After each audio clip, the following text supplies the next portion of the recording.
आज आपण बोलणार आहोत एका अतिशय अनोख्या आणि रंजक पुस्तकाबद्दल, सोफीज वर्ल्ड.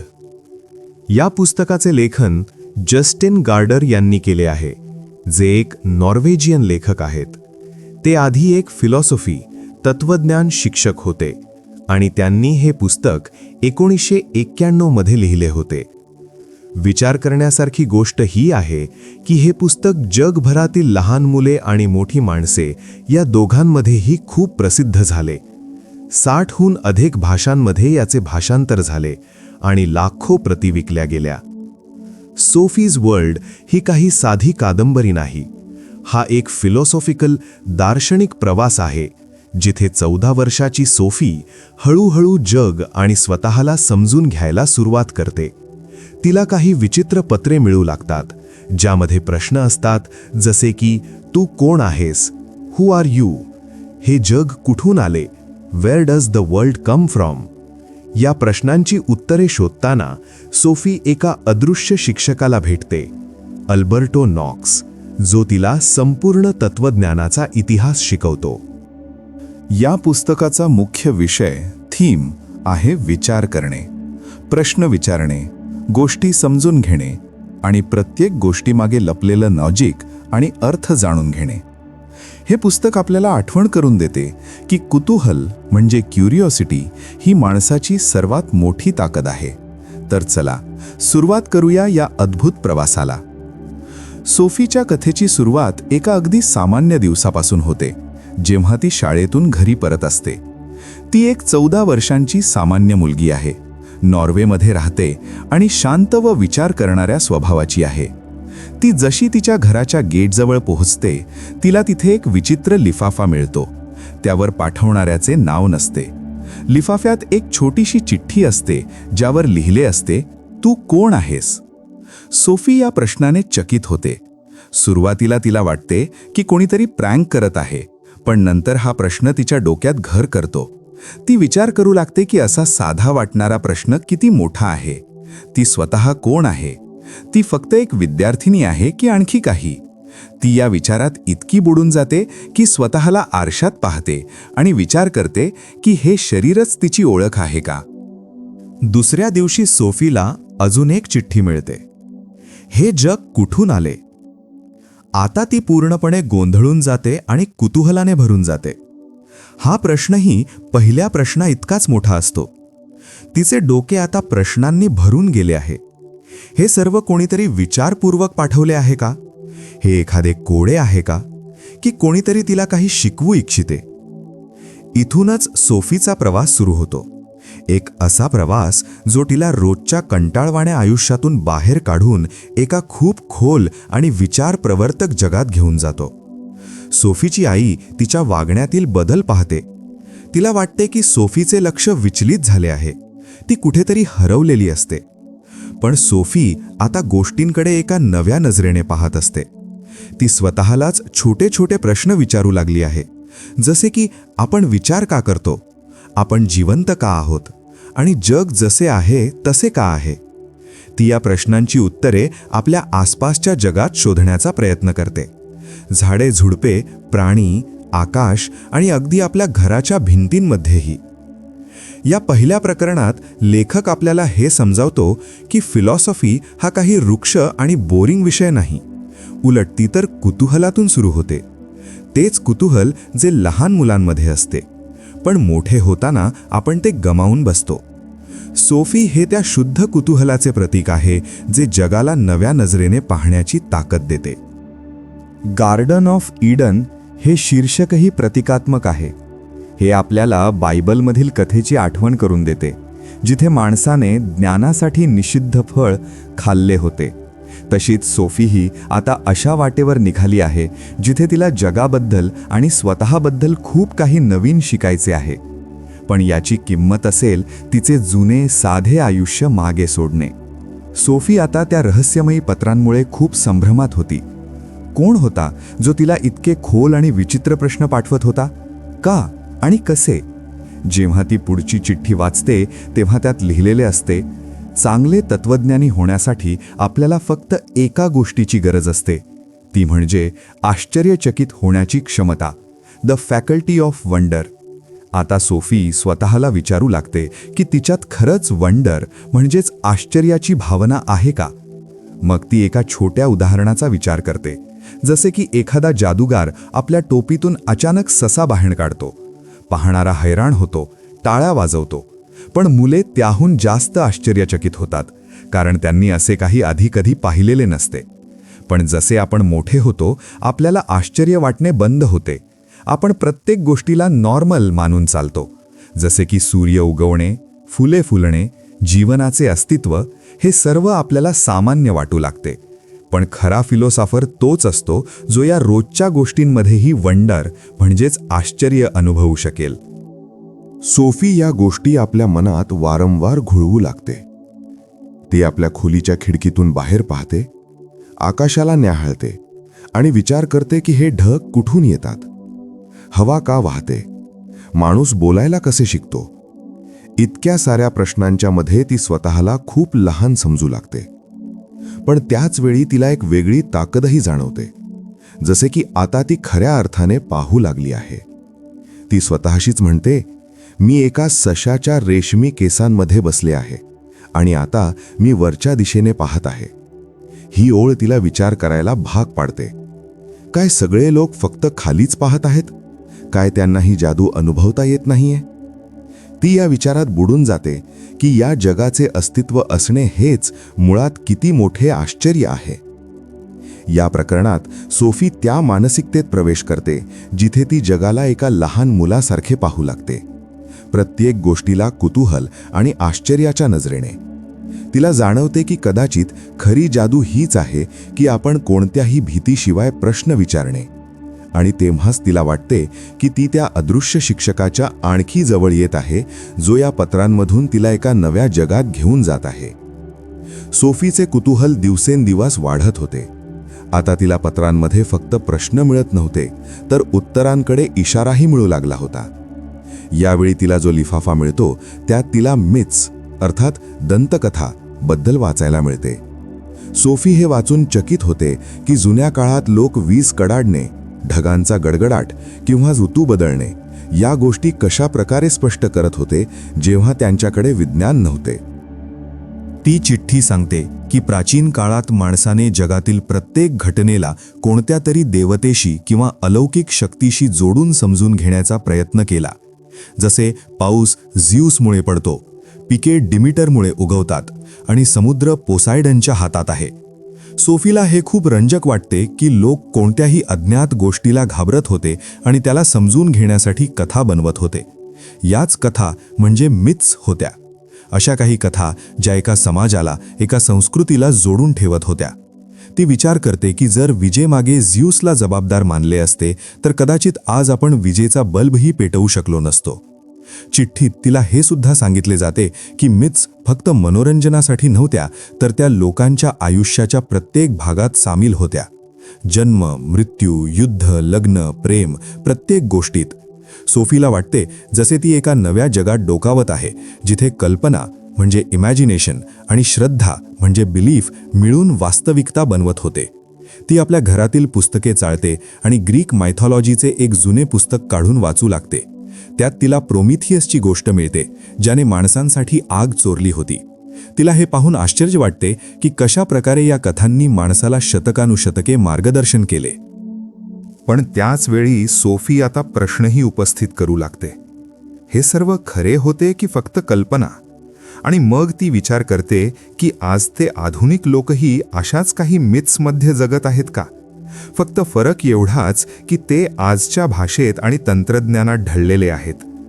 या विचारात ती बुडून जाते आणि तिला जाणीव होते की कदाचित फिलॉसॉफीची सुरुवात इथूनच होते, जेव्हा आपण जुन्या कथांना प्रश्न विचारायला सुरुवात करतो. प्रकरणाच्या शेवटी सोफीला आणखी एक चिठ्ठी मिळते. त्यात लिहिले असते, philosophy begins where myth ends. जिथे दंतकथा संपतात तिथे तत्वज्ञान सुरू होते. ही ओळ तिला चकित करते, पण सोबतच एका नव्या विचाराकडे जाणारा दरवाजा उघडते. तिला समजते की आता पुढे जे येईल ते अजूनच खोल आणि धक्कादायक असेल. सोफी आता हळूहळू त्या अदृश्य शिक्षकाच्या जगात अधिक खोलवर प्रवेश करत होती. यावेळी जी चिठ्ठी तिला मिळते त्यात लिहिले असते की आता ती त्या पहिल्या विचारवंतांबद्दल वाचेल ज्यांना नॅचरल फिलॉसॉफर्स म्हणजे नैसर्गिक तत्वज्ञ म्हटले जाते. हे असे लोक होते जे मिथ्सपासून दूर जाऊन निसर्गाला वैज्ञानिक आणि तार्किक म्हणजे लॉजिकल नजरेने समजून घेण्याचा प्रयत्न करत होते, कोणत्याही देवी देवतेला मध्ये न आणता. सोफीला वाटते जसं ती इतिहासात खूप मागे जात आहे, एका अशा काळात जिथे लोक पहिल्यांदा हे विचार करू लागले होते की जग नेमके कशापासून बनले आहे. पहिल्या फिलॉसॉफरचे नाव येते थेल्स, जो मानत असे की सर्व गोष्टी पाण्यापासून बनल्या आहेत. मग ॲनॅक्झिमेंडर आणि ॲनॅक्झिमेनेस येतात, ज्यांचे म्हणणे होते की सर्व काही एका मूळ घटकापासून बनले आहे, जसे की हवा किंवा एखादा अनडिफाईन्ड पदार्थ. सोफी हे वाचून हैराण होते की हे लोक कोणत्याही टेलिस्कोप, मायक्रोस्कोप किंवा लॅबशिवाय इतका खोल विचार करत होते. तिला जाणवते की या विचारवंतांमध्ये एक समान गोष्ट होती, ती म्हणजे त्यांना निसर्गाचा पॅटर्न समजून घ्यायचा होता. दिवसरात्र का होतात, हवामान कसे बदलते आणि गोष्टींचा जन्म कसा होतो. त्यांना विश्वास होता की या सर्व घटनांमागे काहीतरी कारण आहे आणि हाच विचार त्यांना मायथॉलॉजीपासून वेगळे करत होता. सोफी आता आपल्या आसपासच्या गोष्टींनाही नव्या पद्धतीने पाहू लागते. पाण्याचा प्रवाह, हवेची हालचाल, मातीचा रंग, प्रत्येक गोष्ट जसे काहीतरी सांगत होती. ती स्वतःला विचारते की जर थॅलस बरोबर होता आणि सर्व काही पाण्यापासून बनले आहे, तर ती स्वतःसुद्धा पाणी आहे का, की तिचे विचार? ती विचार करू लागते की कदाचित हाच प्रश्न तिला त्या जगात घेऊन जाईल जिथे फिलॉसॉफी जिवंत राहते. तिला हे सुद्धा कळते की हे विचारवंत फक्त कल्पना करत नव्हते, तर त्यांनी निरीक्षण करणे, अंदाज लावणे आणि तर्क लावणे सुरू केले होते, जे पुढे जाऊन विज्ञानाचा पाया बनले. शेवटी सोफीला जाणीव होते की मिथ्सना मागे सोडून कारणाकडे जाणे हीच मानवाची सर्वात मोठी बौद्धिक यात्रा होती. ती स्वतःला एका अशा प्रवासात पाहते जिथे आता तिच्याकडे फक्त प्रश्न नाहीत, तर त्यांना समजून घेण्याची एक नवी भाषाही आहे, फिलॉसॉफी. डेमोक्रेटसने म्हटले होते की जगातील प्रत्येक गोष्ट खूपच लहान, अदृश्य आणि अविभाज्य कणांपासून बनली आहे, ज्यांना त्याने ॲटोमॉस म्हटले. त्याचे मान्य होते की हे अणू नेहमीपासून अस्तित्वात आहेत आणि हीच प्रत्येक गोष्टीची वास्तविकता आहे. या अणूंचा कोणताही रंग, चव किंवा वास नसतो, पण जेव्हा ते एकत्र येतात तेव्हा गोष्टींचा आकार, रंग आणि गुणधर्म बनतात. सोफी याचा विचार करते आणि आपल्या आसपासच्या गोष्टींकडे पाहून विचार करू लागते की खरंच प्रत्येक गोष्ट इतक्या लहान एककांपासून बनली असेल का? काय ती स्वतःसुद्धा अणूंपासून बनली आहे? तिला वाटते की हा विचार एकदम जादुई असूनही तार्किक वाटत आहे. चिठ्ठीत हे देखील सांगितले होते की डेमोक्रेटसचे हे सुद्धा मान्य होते की कोणतीही सुपर नॅचरल पॉवर गोष्टींना नियंत्रित करत नाही. सर्व काही निसर्गाच्या नियमांनुसार घडते. म्हणजेच तो एक भौतिकवादी होता जो मानत असे की फक्त मॅटर, पदार्थ हेच सत्य आहे. सोफीला हा विचार खूप रॅडिकल म्हणजे क्रांतिकारी वाटतो, कारण ती अशा जगात जगत आहे जिथे लोक अजूनही अदृश्य शक्तींवर विश्वास ठेवतात. पण डेमोक्रेटस या सर्वांपेक्षा वेगळा विचार करत होता. तो म्हणायचा की आत्मासुद्धा लहान अणूंनी बनलेला असतो आणि जेव्हा माणूस मरतो तेव्हा ते अणू पुन्हा निसर्गात विलीन होतात. सोफीला हे सर्व वाचताना वाटते की ती एखादे सायन्स फिक्शन वाचत आहे, पण या सर्व 2400 वर्षांपूर्वीच्या गोष्टी होत्या. ती आता स्वतःला अशा वाटेवर पाहते जिथे तिच्या सर्व जुन्या समजुती हलू लागल्या आहेत. तिला वाटू लागते की फिलॉसॉफी फक्त विचार करण्याची पद्धत बदलत नाही, तर ती आपल्या पूर्ण वास्तविकतेला नव्या नजरेने दाखवते. सोफी आता अशा प्रश्नांकडे वळत होती जे माणसाला शतकानुशतके सतावत आले आहेत. आपले आयुष्य आधीच ठरलेले असते की आपण आपले निर्णय स्वतः घेतो. यावेळी तिला जी चिठ्ठी मिळते त्यात फेट म्हणजेच नशिबाबद्दल चर्चा असते. तिला सांगितले जाते की प्राचीन ग्रीसमध्ये लोक मानत होते की माणसाचे नशीब आधीच लिहिलेले असते आणि कोणीही व्यक्ती ते बदलू शकत नाही. हा विचार नशिबाच्या 3 देवीशी जोडलेला होता, ज्या जीवनाचा धागा विणत होत्या, कापत होत्या आणि त्याची लांबी ठरवत होत्या. सोफी हे वाचून चकित होते की लोकांना कसे वाटत होते की त्यांचे जीवन पूर्णपणे या अदृश्य शक्तींच्या नियंत्रणात आहे. पण सोबतच तिला हे सुद्धा वाचायला मिळते की काही फिलॉसॉफर्सनी या विचाराला आव्हान दिले. त्यांनी प्रश्न उपस्थित केला, जर सर्व काही आधीच ठरलेले आहे तर माणसाचे जबाबदार असणे काय कामाचे? आपण फक्त बाहुल्या आहोत का? सोफीला हे प्रश्न खूप वैयक्तिक वाटतात. ती विचार करते, माझे शाळेत जाणे, या चिठ्ठ्या मिळणे हे सर्व कोण्या योजनेचा भाग आहे की मी स्वतः माझ्या निवडीने हा रस्ता निवडत आहे?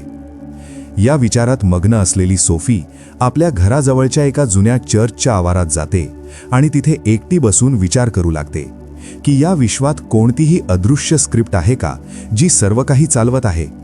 तिला ग्रीक शोकांतिकांच्या कथा आठवतात, जिथे पात्री नशिबापासून पळू शकत नव्हती. पण ती पुन्हा विचार करते की फिलॉसॉफी कदाचित आपल्याला हेच शिकवायला आली आहे की प्रश्न विचारण्याचा हक्क आपल्याला आहे आणि कदाचित नशिबाला सुद्धा बदलले जाऊ शकते. चिठ्ठीत हे सुद्धा सांगितले होते की नंतर काही विचारवंतांनी हे मानणे सुरू केले की माणसाकडे फ्री विल म्हणजेच मुक्त इच्छाशक्ती आहे, म्हणजेच तो स्वतः ठरवू शकतो की त्याला काय करायचे आहे.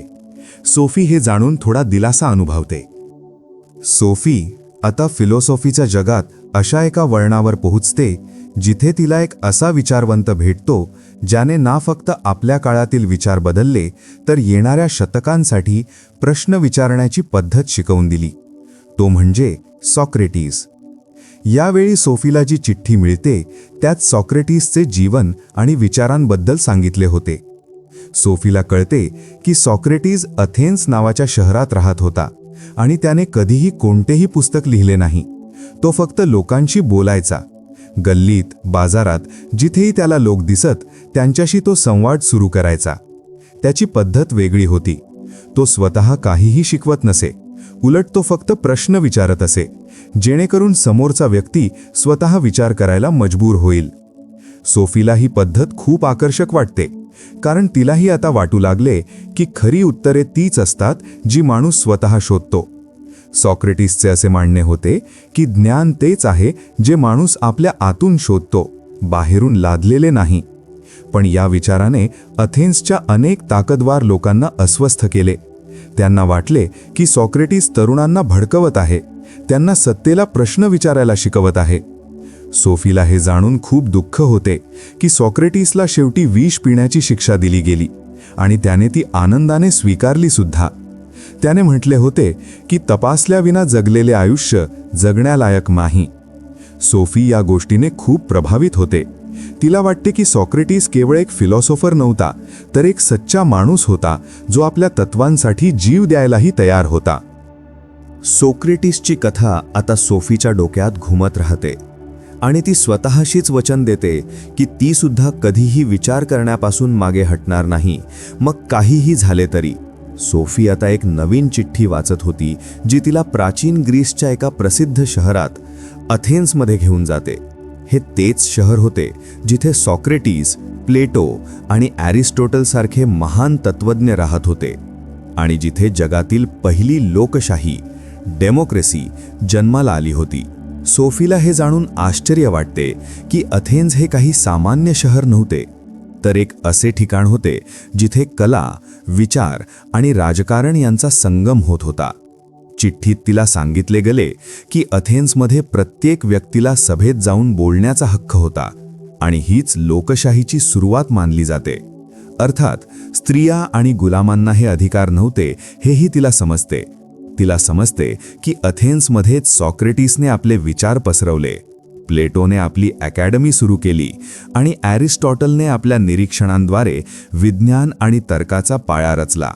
सोफी स्वतःला त्या अथेन्सच्या रस्त्यांवर कल्पनेत पाहते. तिला जाणीव होते की विचार करण्याचे स्वातंत्र्य आणि प्रश्न विचारण्याची ताकद हीच कोणत्याही संस्कृतीची खरी ओळख असते. सोफीला आता प्लेटोबद्दल माहिती मिळते. प्लेटो सॉक्रेटिसचा विद्यार्थी होता. प्लेटोचे मानणे होते की या जगाच्या पलीकडे आणखी एक जग आहे, आयडियाज किंवा रूपांचे जग, जिथे प्रत्येक गोष्टीची परफेक्ट आवृत्ती अस्तित्वात आहे. म्हणजे जर आपण एखादी खुर्ची पाहतो तर ती एक अपूर्ण म्हणजे इम्परफेक्ट खुर्ची आहे, पण खरी आणि परफेक्ट खुर्ची आयडियाजच्या जगात आहे. हा विचार सोफीला खूप वेगळा आणि खोल वाटतो. प्लेटोची केव्ह ॲलेगरी सोफीला सर्वात जास्त प्रभावित करते. त्यात सांगितले होते की आपण सर्व एका गुहेत राहतो, जिथे आपण फक्त सावल्या पाहतो आणि त्यांनाच वास्तव समजतो. पण खरे जग त्या बाहेर आहे, जिथे प्रकाश आणि सत्य आहे. आणि फिलॉसॉफर तोच असतो जो त्या गुहेतून बाहेर जातो आणि नंतर इतरांनाही बाहेर काढण्याचा प्रयत्न करतो. सोफी या रूपकाला आपल्या आयुष्याशी जोडू लागते. तिला वाटते जसे ती सुद्धा आत्तापर्यंत सावल्यांच्या जगात होती आणि आता फिलॉसॉफी तिला बाहेरच्या प्रकाशाकडे खेचत आहे. एके दिवशी शाळेतून परतताना सोफीला एक नवीन चिठ्ठी मिळते.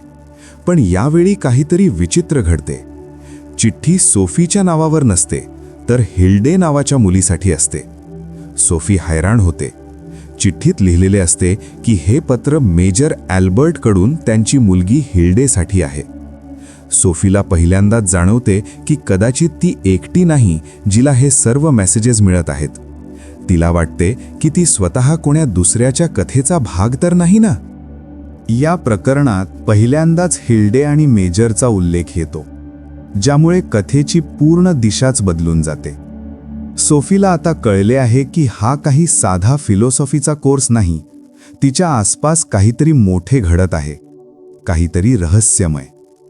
सोफी आता एका नव्या फिलॉसॉफरला भेटते, ॲरिस्टॉटल, जो प्लेटोचा विद्यार्थी होता, पण विचारांत त्याच्यापेक्षा पूर्णपणे वेगळा. सोफीला हे जाणून आश्चर्य वाटते की जिथे प्लेटोने 2 जगांची कल्पना मांडली होती, भौतिक आणि आयडियाजचे जग, तिथे ॲरिस्टॉटलने मांडले की याच भौतिक जगात सत्य लपलेले आहे. ॲरिस्टॉटलसाठी ज्ञान समजून घेण्याचा मार्ग होता निरीक्षण करणे, विश्लेषण करणे आणि वर्गीकरण करणे. ॲरिस्टॉटलचे मानणे होते की ज्ञान अनुभवातून येते, म्हणजेच आपण जे काही आपल्या इंद्रियांनी अनुभवतो तोच आपल्या समजेचा पाया आहे. हे प्लेटोच्या विचारांच्या अगदी उलट होते.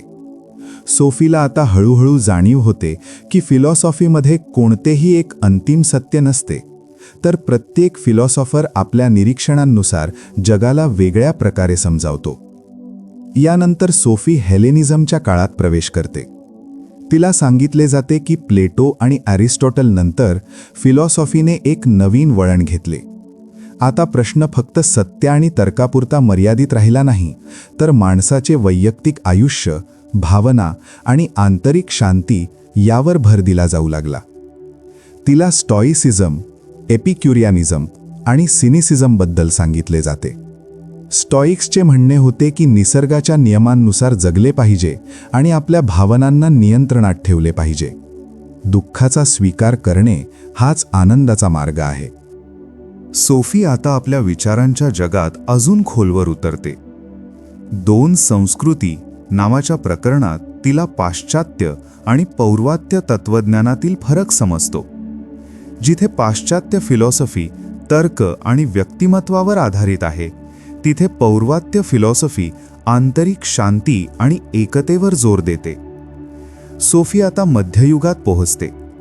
अल्बर्टो तिला सांगतो की हा काळ केवळ अंधारयुग नव्हता, तर तो एक पूल होता ज्याने ग्रीक तत्त्वज्ञानाला ख्रिश्चन विचारांशी जोडले. या काळात धर्म आणि तर्क यांना जोडण्याचा प्रयत्न केला गेला. सेंट ऑगस्टीन आणि सेंट थॉमस अक्विनस सारख्या विचारवंतांनी देवाला तर्काने सिद्ध करण्याचा प्रयत्न केला. त्यानंतर येतो पुनर्जागरण काळ, एक असा काळ जेव्हा युरोप एका दीर्घ झोपेतून जागी झाला. सोफीला समजते की आता माणसाने स्वतःला, आपल्या विचारांना आणि निसर्गाला पुन्हा शोधायला सुरुवात केली. विज्ञानात गॅलिलिओ आणि कोपर्निकसने क्रांती घडवली. फिलॉसॉफीमध्ये मानवतावाद आला, जिथे माणसालाच जगाचं केंद्र मानलं गेलं.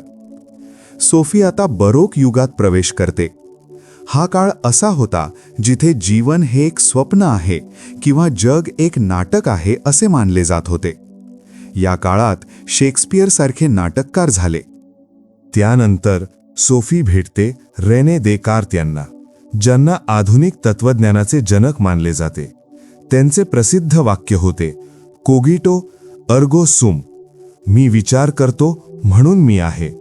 देकार्तने प्रत्येक गोष्टीवर शंका घेतली आणि त्यातून सत्याचा शोध घेतला.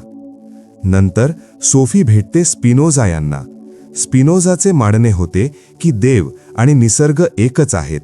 देव काही आकाशात बसलेली लेकती नाही, तर प्रत्येक गोष्टीत निसर्गाच्या नियमात देव आहे. त्यानंतर जॉन लॉक, डेव्हिड ह्यूम आणि जॉर्ज बर्कली येतात. जॉन लॉक म्हणाले की मानवी मेंदू हा जन्माच्या वेळी कोरी पाटी म्हणजेच टॅब्युला रासा असतो आणि सर्व ज्ञान अनुभवातून येते. डेव्हिड ह्यूम यांनी सांगितले की आपण जे पाहत नाही त्यावर विश्वास ठेवू शकत नाही. जॉर्ज बर्कले यांनी तर वास्तव्याची व्याख्याच बदलून टाकली. त्यांनी म्हटले की भौतिक जगाचे स्वतंत्र अस्तित्व नाही. गोष्टी तेव्हाच अस्तित्वात असतात जेव्हा त्यांना कोणीतरी पाहते किंवा अनुभवते, म्हणजेच परसीव्ह करते. आणि सर्व काही देवाच्या मनात आहे. बर्कलेच्या या विचाराने कथिरा एक जबरदस्त कलाटणी मिळते. सोफीला समजते की तिचे जग, तिचे अस्तित्व हे कदाचित खरे नाही. आणि इथेच कथेचा सर्वात मोठा उलगडा होतो. सोफी आणि अल्बर्टो यांना समजते की हिल्डेच्या वडिलांनी म्हणजे मेजरने हिल्डेसाठी लिहिलेल्या एका पुस्तकातील पात्रे आहेत. सोफीचे संपूर्ण जग हे मेजरच्या कल्पनेचा भाग आहे. आता सोफी आणि अल्बर्टो यांचे ध्येय बदलते. या कल्पनेतून, या पुस्तकातून बाहेर पडणे. ते पुढे एनलाइटनमेंट म्हणजेच प्रबोधन काळाबद्दल शिकतात, जिथे कांटसारखे विचारवंत येतात. कांट यांनी अनुभव आणि तर्क यांचा मेळ घातला. त्यानंतर रोमॅन्टिसिझमचा काळ येतो, जिथे भावना आणि कल्पनेला महत्त्व दिले गेले. मग हेगेल येतात, ज्यांनी इतिहास आणि बदलाच्या प्रक्रियेवर म्हणजेच डायलेक्टिक प्रोसेसवर भर दिला. सोफी सोरेन किर्केगार्डबद्दल शिकते, जे अस्तित्ववादी विचारवंत होते. त्यांनी वैयक्तिक निवडीवर भर दिला. नंतर कार्ल मार्क्स येतात, ज्यांनी वर्गसंघर्ष आणि समाजाची आर्थिक स्थिती कशी इतिहास घडवते हे सांगितले. चार्ल्स डार्विन यांनी उत्क्रांतीचा सिद्धांत मांडला, ज्यामुळे माणसाची निसर्गाकडे पाहण्याची दृष्टीच बदलली. आणि शेवटी सिग्मंड फ्रॉइड, ज्यांनी आपल्या अचेतन मनाच्या सिद्धांताने मानवी स्वभावातील गुपिते उलगडली. आता आपण 20व्या शतकात येतो, जिथे सार्त्रसारखे विचारवंत येतात, जे म्हणतात की माणसाचे अस्तित्व त्याच्या ओळखीच्या आधी येते. माणूस स्वतःला आपल्या कृतीतून घडवतो. शेवटी कथेचा क्लायमॅक्स येतो, गार्डन पार्टी. सोफी आणि अल्बर्टो ठरवतात की त्यांना या कथेतून मेजरच्या नियंत्रणातून बाहेर पडायचे आहे. ते एका गोंधळाच्या दरम्यान पुस्तकातून निसटतात. ते अशा जगात प्रवेश करतात जे केवळ विचारांचे आणि कल्पनेचे आहे. या पुस्तकाचा शेवट एक मोठा संदेश देतो. विचार करा, प्रश्न विचारा आणि आपली वास्तविकता, रियालिटी स्वतः निर्माण करा. सोफीज वर्ल्ड आपल्याला शिकवते की फिलॉसॉफी फक्त पुस्तकांसाठी नाही, तर ती आपल्या जगण्याचा एक भाग आहे. आपण सर्वांनी त्या लहान मुलासारखे कुतूहल जिवंत ठेवले पाहिजे. तर मित्रांनो, सोफीज वर्ल्डचा हा प्रवास इथेच संपतो, पण तुमच्या विचारांचा प्रवास आता सुरू झाला आहे. विचार करत रहा, प्रश्न विचारत रहा. धन्यवाद.